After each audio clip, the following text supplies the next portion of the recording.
Cambridge Practice Tests for IELTS 1 by Vanessa Jakeman and Claire McDowell. Published by Cambridge University Press, 1996. This recording is copyright. Cassette 1, Side 1. Practice Test 1. You will hear a number of different recordings, and you will have to answer questions on what you hear. There will be time for you to read the instructions and questions, and you will have a chance to check your work. All the recordings will be played once only. The test is in 4 sections. Write all your answers in the listening question booklet. At the end of the test, you will be given 10 minutes to transfer your answers to an answer sheet. Now turn to section 1 of your question booklet.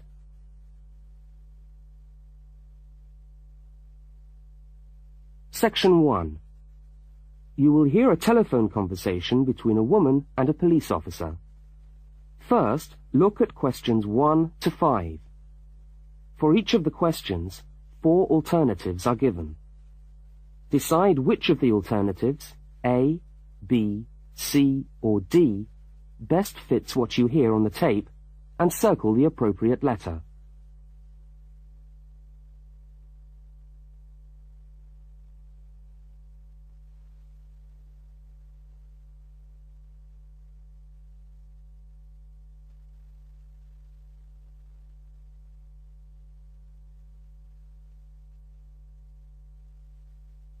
You will see that there is an example which has been done for you. On this occasion only, the conversation relating to the example will be played first.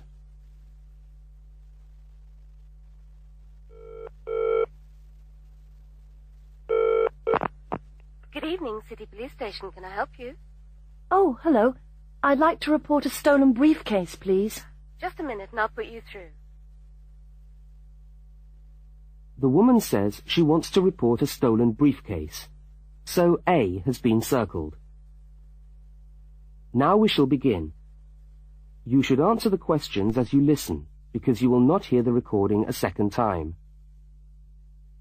Now listen carefully to the first part of the conversation, and answer questions 1 to 5.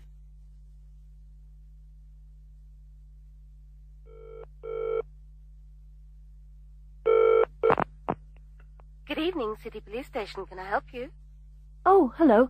I'd like to report a stolen briefcase, please. Just a minute and I'll put you through. Lost property, can I help you? Oh, yes. I've had my briefcase stolen. Okay, I'll take some details. Tell me what it looks like, first of all. Well, it's a soft leather one, you know, not a heavy box type like a man's. And how does it close? It's got buckles at the front, 2 of them. They're gold-plated ones. Fine. Was it locked? No, I'm afraid not. Never mind. Any distinguishing features? Pardon? Any marks or badges on it that make it stand out? Only the brand name. And where's that? It's on the back, at the bottom in the left-hand corner. It's saggy.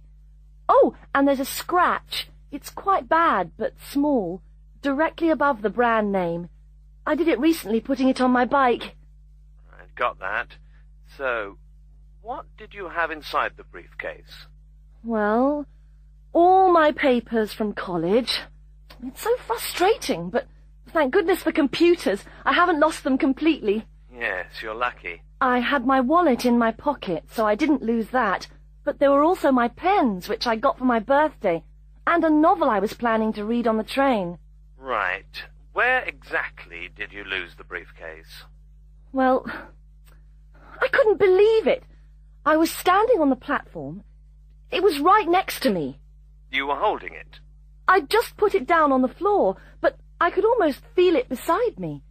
I was watching for my train because sometimes it comes early, and then next time I looked, my briefcase wasn't there. And what time was this? It must have been about 5:20. No, a bit later.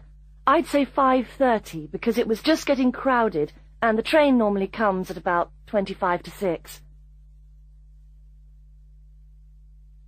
Before they continue their conversation, look at questions 6 to 10.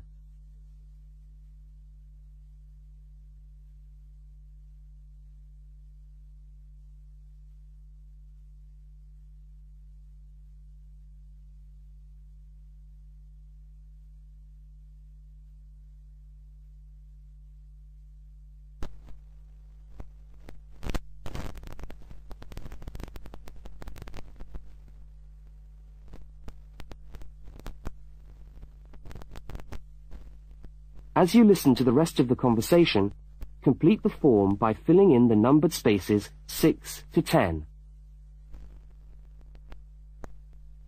Right. If you'll just give me some personal details. Yes. What name is it? I'm Mary Prescott. Can you spell that? Yes, it's Prescott.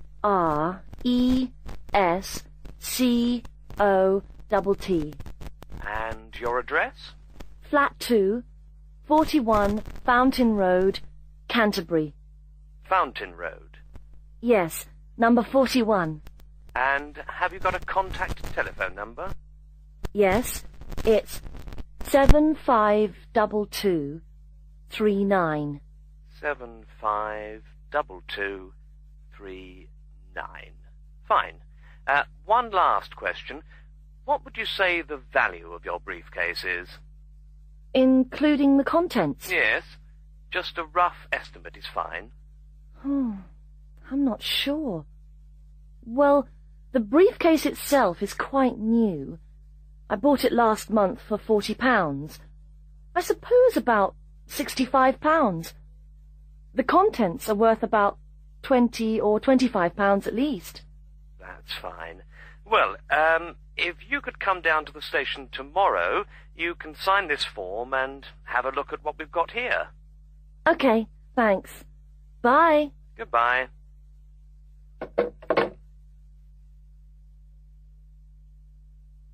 That is the end of section 1. You now have half a minute to check your answers. Now turn to section 2.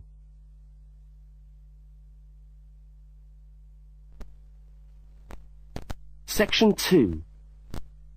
You are going to hear a news report from an Australian radio program. First, you have some time to look at questions 11 to 13.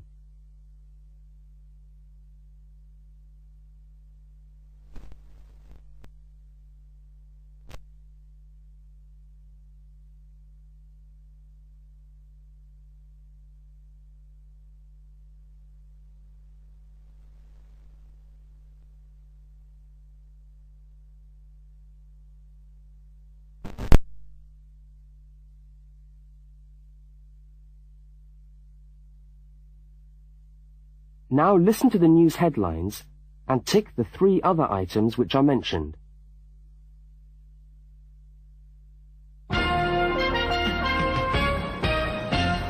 This is the 6 o'clock news for Tuesday the 25th of November.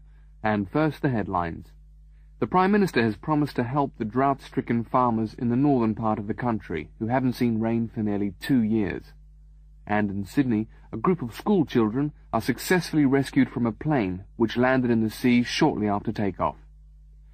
Transport workers are on strike in Melbourne over a pay claim, and the strike looks set to spread to other states. And on a fashionable note, there's to be a new look for the staff of Qantas, Australia's national airline. Now you have some time to look at questions 14 to 21.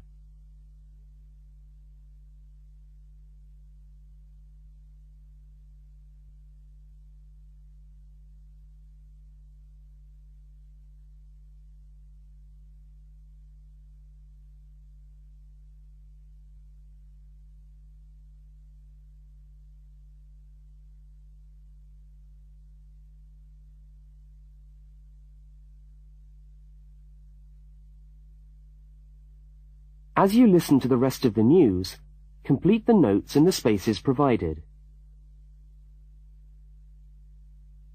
The Prime Minister has pledged today that he will make $250 million available to help the drought-stricken farmers who have not seen rain for years get through the next 5 years. Money that was to have been spent on the restructuring of Sydney's road system has been reallocated to what the Prime Minister described as a more worthy cause. Farmers are to receive financial assistance to help see them through the worst drought in over 50 years. Many farmers feel that while the money is welcome, it has come too late to save them and their farms from financial ruin, and are angry that the government did not act sooner. A group of school children who were travelling in a privately chartered aeroplane from Sydney to Queensland to take part in a musical concert found themselves swimming for the shore when their aeroplane had to land in the sea just 3 minutes after taking off from Sydney Airport. The pilot managed to bring the aircraft and its 50 passengers down safely in the calm waters of Botany Bay, where boats and pleasure craft were able to come to the rescue of the boys. The fact that it was a weekend meant that there were hundreds of boats in the bay enjoying the good weather, and this undoubtedly helped the rescue operation. "We owe our lives to the skill of the pilot," said one of the boys, but the pilot replied modestly that it was all part of a day's work. However, all their musical instruments were lost, and they never got to play at the concert. That is the end of Section 2. You now have half a minute to check your answers. Now turn to Section 3.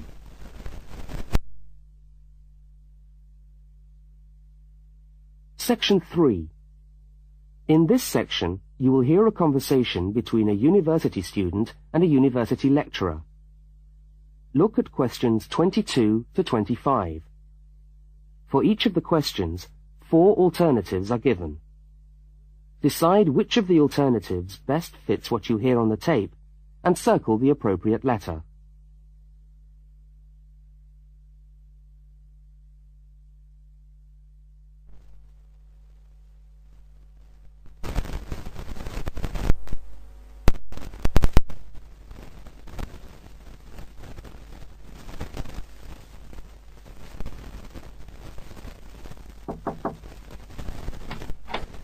Hello. Can I come in? Oh, yes, come in. How can I help you? I was looking for the economics office. I've been all over the arts faculty building looking for it, but I could only find the School of Accounting and Economic History. Is this the right place? Yes, this is the School of Economics. Oh, good. I'm a new student, and I was wondering if someone could give me some information. Well, I might be able to help. I lecture on that program. What do you need to know? Well, quite a few things, actually. Firstly, how many lectures a week do I have to attend? Well, the Economics 1 course is a double unit, so there are 2 lectures a week and 1 tutorial. Oh. The lectures are scheduled for Tuesday and Thursday. What time? Let me see. You know, this information is all in the handout, which you should have received yesterday at the orientation meeting. Oh, was there a meeting yesterday? I didn't know about that. No one mentioned... Yes, there was. But never mind. Now, lectures are at 4 in the afternoon. Ooh, 4's a bit late. I've got a part-time job that starts at 4:30. Well, you can't be in 2 places at once, can you? And attendance at lectures is necessary. We expect at least 90% attendance at this university, you know. 90%? That's high. Do they enforce that rule? Yes, we do. We're pretty strict about it, actually.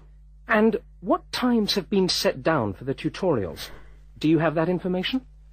That's a very well-attended course, so there's a number of tutorial times. Monday, Wednesday, and Friday, all at 9 o'clock. Yours will be allocated at the first lecture. Can't I choose the time? Maybe, maybe not. You'll have to talk to the lecturer on the course. Dr. Roberts is his name. Oh, okay. Now look at questions 26 to 31.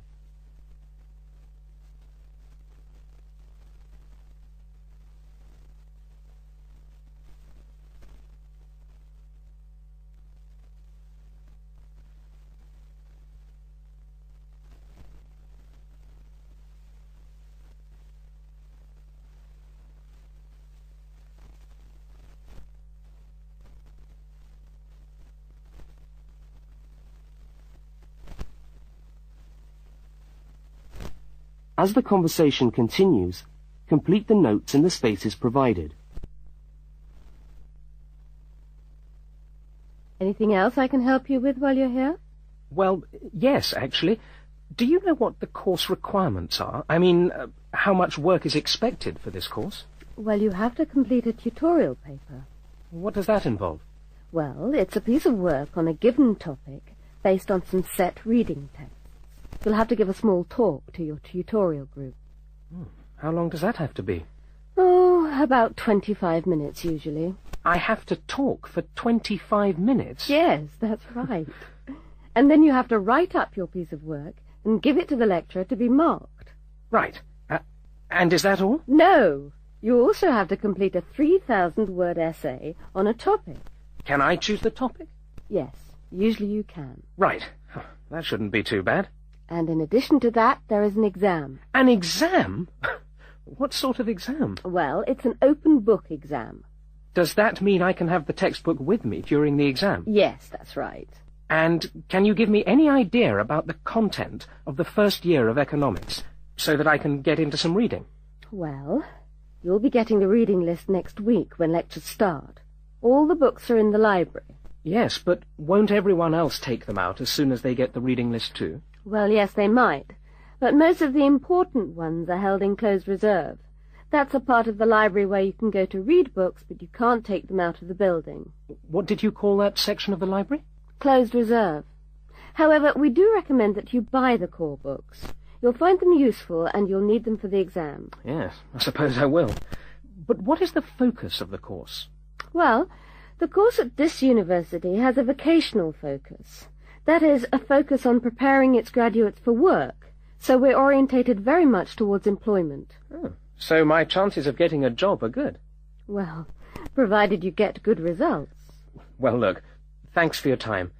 You've been really helpful. That's fine. See you next week, then.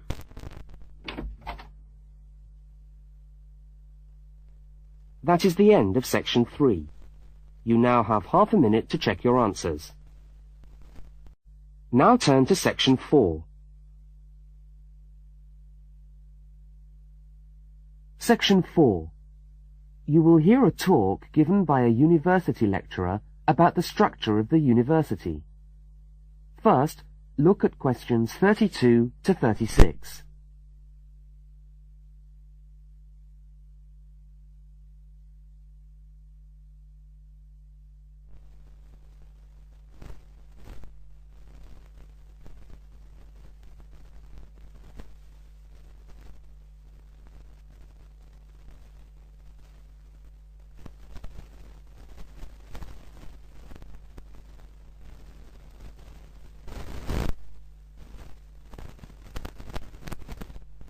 Now listen and answer questions 32 to 36.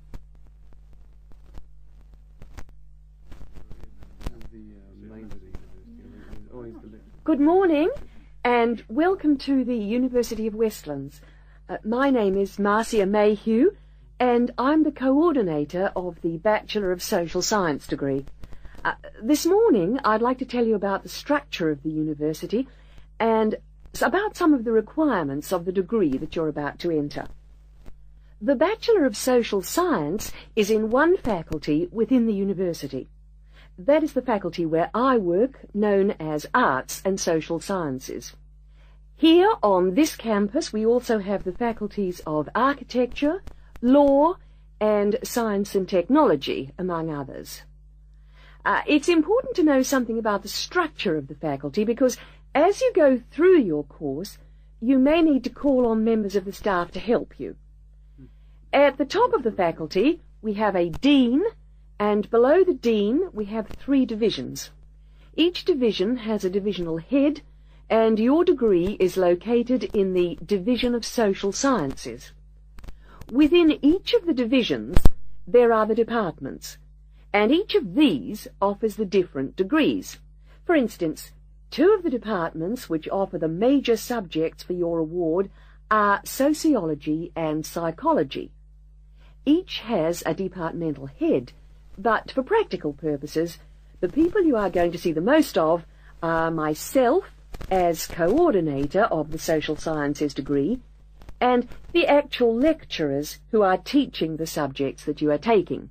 For instance, in the first semester, you'll be doing 4 subjects: psychology, sociology, history, and economics. If you have any problems or difficulties, not that I'm anticipating you will, but you never know, then you should go and see your lecturers. For instance, you may find that you can't meet a deadline for an essay, or perhaps you're having problems with attendance. These seem to be the 2 most common problems that students face.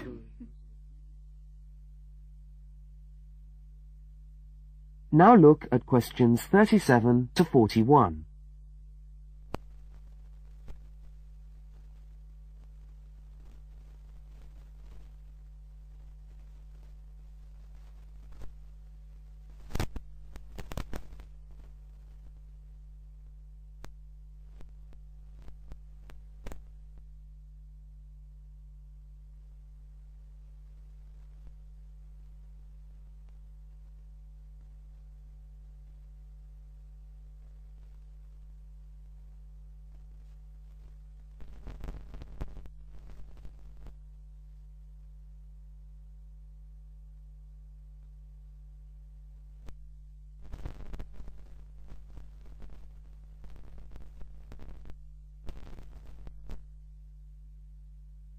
As you listen to the rest of the talk, answer the questions 37 to 41.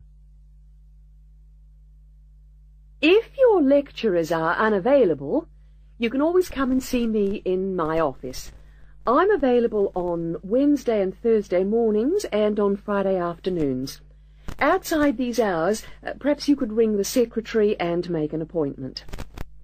Now, you'll note that all of the subjects which you undertake in the first year are composed of lectures and tutorials.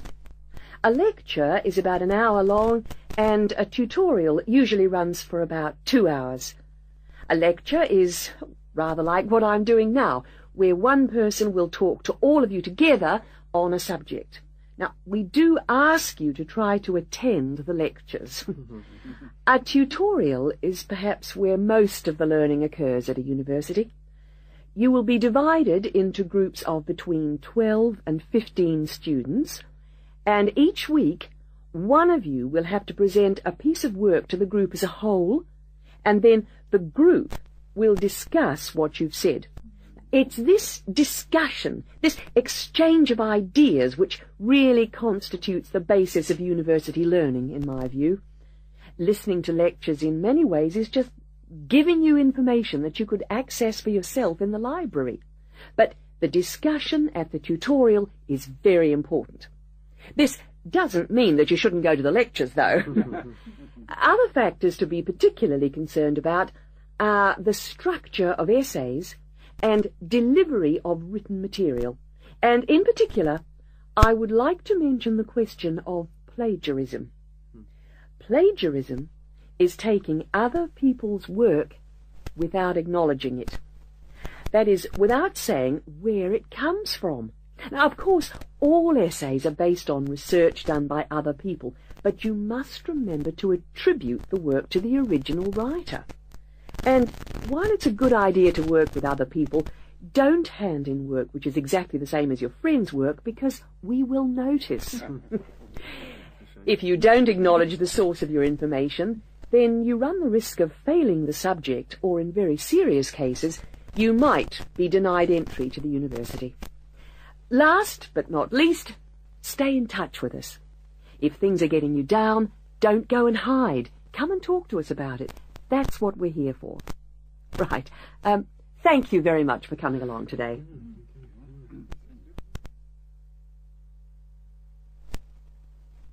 That is the end of section 4. You now have half a minute to check your answers.